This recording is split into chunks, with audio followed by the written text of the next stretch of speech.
नमस्कार विद्यार्थी मित्रांनो, मायक्रो प्रोजेक्ट कसा करायचा हा प्रश्न गेल्या अनेक दिवसापासून विचारला जातोय. मायक्रो प्रोजेक्टचे काही सॅम्पल आपण बघणार आहोत. आता जे सॅम्पल आपण बघणार आहोत ते आहे थर्ड इयरचा EST ह्या विषयाचं. कोर्स कोड आहे 22447 एन्व्हायरमेंटल स्टडीज. त्यातला टॉपिक आहे एन्व्हायरमेंटल स्टडीमधला green house effect. Green house effect हा टॉपिक आहे. कुठल्या विद्यार्थ्यांनी सबमिट केला त्यांचे हे नावं आहेत. टीचरचं हे नाव आहे. त्याच्यानंतर डिपार्टमेंट आणि कॉलेजचं नाव येणार, इयर येणार. नंतर सर्टिफिकेट पेज हे खूप महत्त्वाचं पेज असतं, ज्याच्यामध्ये इंडिव्हिज्युअल स्टुडंट जो असेल त्याचं नाव, रोल नंबर, त्याचं कॉलेजचं नाव, ब्रँच ह्या गोष्टी येणार. Place, date of submission of micro project, enrolment number या गोष्टी येणार. त्यानंतर मायक्रो प्रोजेक्टचं प्रपोजल जे आहे त्याच्यामध्ये aim or benefits of micro project ते तुम्ही टाकू शकता. कोर्स आउटकम ॲड्रेस म्हणजे कुठल्या थिअरीशी रिलेटेड हा मायक्रो प्रोजेक्ट आहे किंवा कुठल्या चॅप्टरशी रिलेटेड आहे ते तुम्ही यात टाकू शकता. त्याच्यानंतर प्रपोज मेथडॉलॉजी काय आहे ती टाकू शकता. ॲक्शन प्लॅन यामध्ये तुम्ही जेव्हापासून मायक्रो प्रोजेक्ट सुरू केलं, वीकली काय काय गोष्टी केल्या त्या ॲक्शन्स तुम्हाला याच्यात लिहायच्या आहेत. जसं topic discussion and selection, review of literature, ह्या काही ॲक्टिव्हिटीज आहेत. ह्या ॲक्टिव्हिटीज तुम्ही त्यामध्ये टाकू शकता. त्यानंतर रिसोर्सेस काय काय लागलेले आहेत ते रिसोर्सेस तुम्ही टाकू शकता त्याच्यात.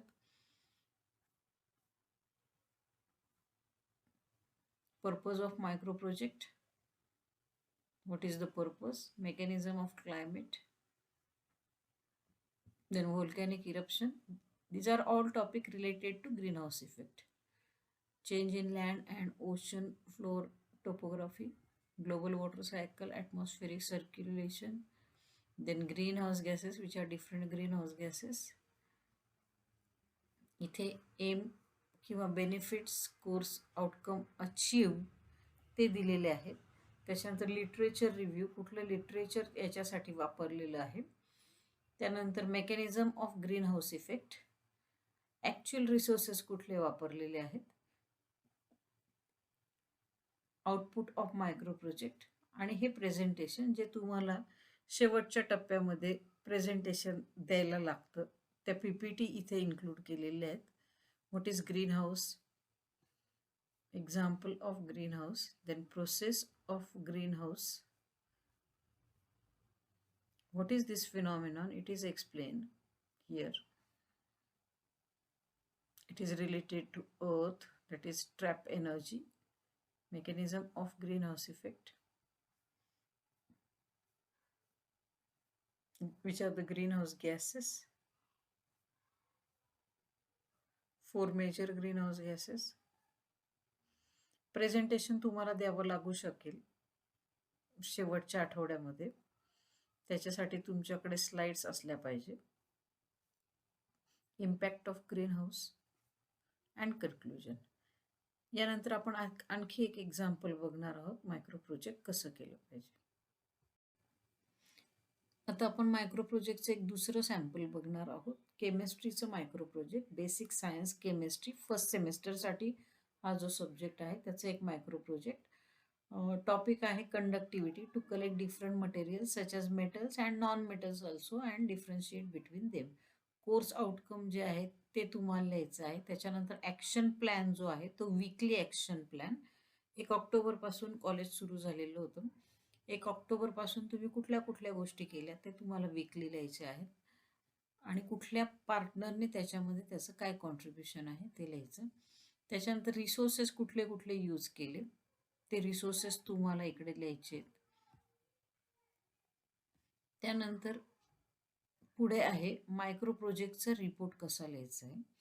टायटल डिटेलमध्ये असणार आहे. Collect different materials such as metals, then plastic, glass, and prepare model to metal, plastic, glass, etc.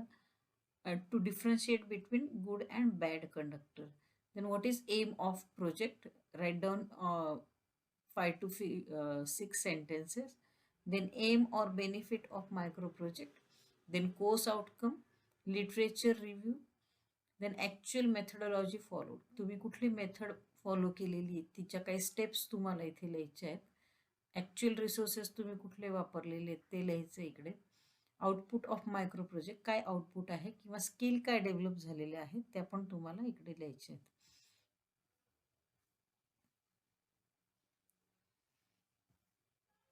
त्यानंतर इव्हॅल्युएशन शीट जे आहे मायक्रो प्रोजेक्टचं, ते शीट बघून घ्या इकडे. इव्हॅल्युएशन शीट ह्या पद्धतीने असणार आहे. हे फॉर्मॅट तुमच्या टीचर्सकडे असणार आहेत. ह्या फॉर्मॅटमध्ये तुम्हाला मार्क्स दिले जाणार आहेत.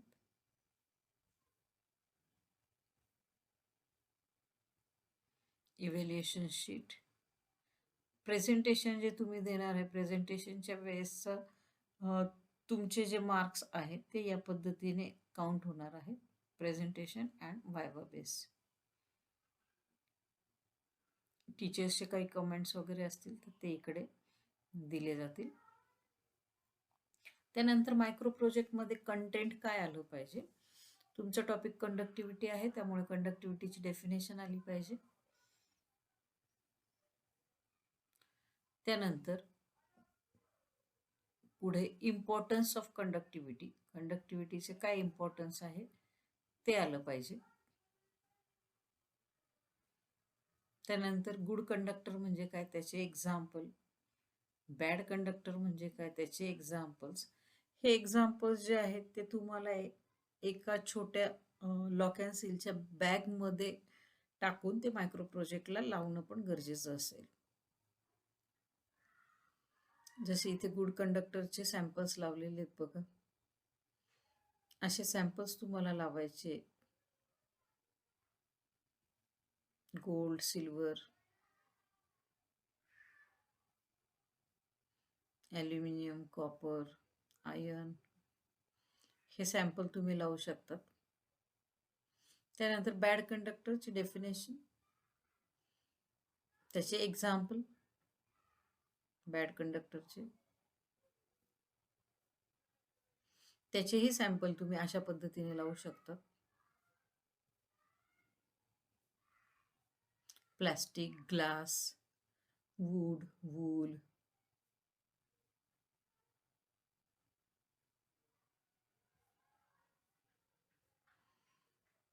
गुड कंडक्टर आणि बॅड कंडक्टर,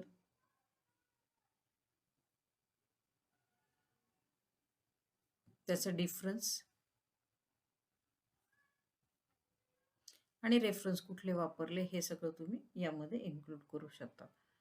अशा पद्धतीने तुम्ही बेसिक सायन्स केमिस्ट्रीचे मायक्रो प्रोजेक्ट तयार करू शकतात. एन्व्हायरमेंटल स्टडीजचा आणखी एक मायक्रो प्रोजेक्ट आपण बघू, solid waste management for the subject environmental studies 22447. Department, तुमचं कॉलेजचं नाव, इयर, त्यानंतर सर्टिफिकेट पेज जे खूप महत्त्वाचं आहे. Micro project proposal, aim or benefit of micro project ते तुम्हाला लिहायचं आहे. 5 ते 6 सेंटेन्सेस तुम्ही लिहिणं अपेक्षित आहे. त्याच्यानंतर कोर्स आउटकम, कुठल्या थिअरीशी रिलेटेड हे मायक्रो प्रोजेक्ट आहे हे याच्यामध्ये येणार. त्यानंतर ॲक्शन प्लॅन, इथे तुम्हाला डेट्स टाकायचे आहेत की तुम्ही टॉपिक डिस्कशन सिलेक्शन कुठल्या वीकमध्ये केलं, review of literature, benefits and importance, resources, ह्या सगळ्या गोष्टी ज्या आहेत फायनल सबमिशनपर्यंत त्या डेट्स तुम्हाला इथे टाकायचे आहेत. रिसोर्सेस काय काय यूज केले ते रिसोर्सेस पण इकडे येतील.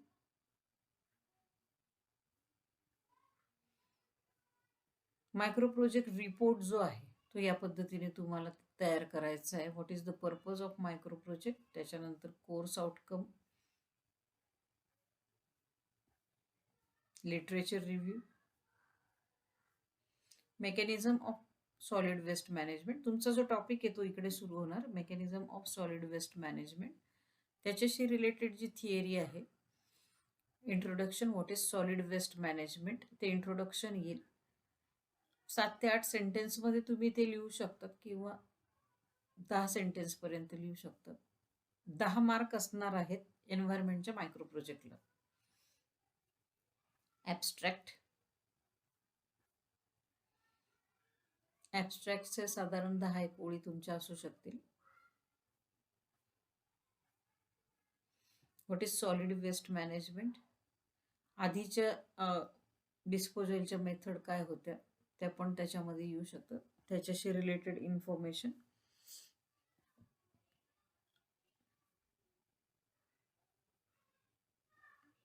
त्यानंतर paper, glass,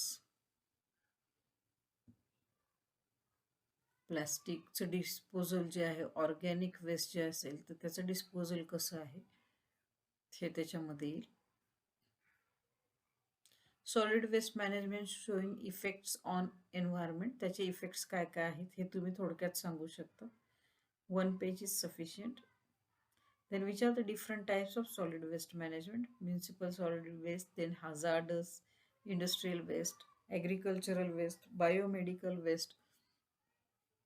What are the applications of solid waste management?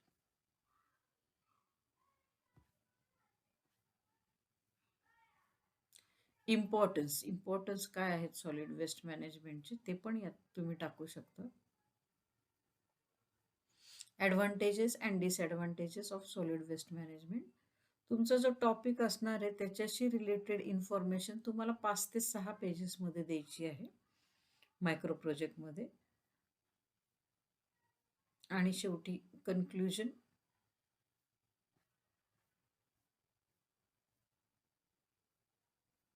Reference कुठले कुठले वापरलेले ते रेफरन्स तुम्ही इथे देऊ शकतात.